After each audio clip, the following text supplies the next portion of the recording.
حدود أنا كل وحنا مثلا إن حدوده يكون هوريين وحدود عصبة ولا شاحن أنا شرين أما كالحدين عصبة وقدام بول سمية أنا شرين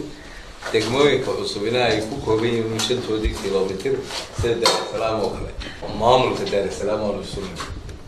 كل بخار ما كان إسلام اللي عثمان ناس علين لكن دار السلام لفت كذا محتاجني أنا وكان لنا تجمعي كان حلو وأنا فيلا إن شاء الله في سنة كنا أنا السبي وحدان دوني دي إن بدأ بيجي مكواحد لا ينور هنتي أمبا كريشة هتشرت أمبا حلنتلان هتشري وأنا كل وان كاول قلي حتى تبرز ساب كبربري حتى تيانيجا يوم ماملكا تجمدي كبربري يوم تجمدي كور أي تحديد هتشري أنا وتانا مثلا إنه وتاسون تقول كجاهي برز ساب وتاس orana taas waan u cadaynay mana qabo anu wax muran oo ka taagan inta ka qarin mayno waxa weeye waxaan aaminsanahay ama de sharcigu noo banaynayo weeyaan cidii iskaga hortaageysana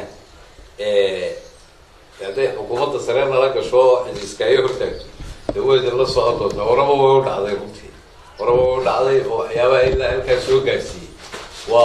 waa muran laakiin anu waxaan qabaa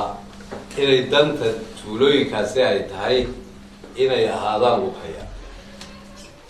cidii dagaal sheeganaysaaba ha sheegato laakiin inay luqaya tahay waxna ay u tari lahayd degmada ay u tari lahayd furaashiyahood berberina dee xelshiik kama soo gudubto runtii kaabadu xagga shay ku taala halka ciidanka uu degan yahay mariinada ciidanka mariinada halku degan yahay taariikhii horena dee berberina halkaasay dhigan jirtay sanduuq xaggana waxaa dhigan jirtay uun bowrame xadkuna sidii uun buu yahay xad cusub oo la jeexay ma jirto kolka marka anigu kolley ma aaminsanay xuduud cusub oo la sameeyey ama ma hayno wax sharci aan u haynaa ma jirto gobolka xuduudkiisu waa intii uu ahaa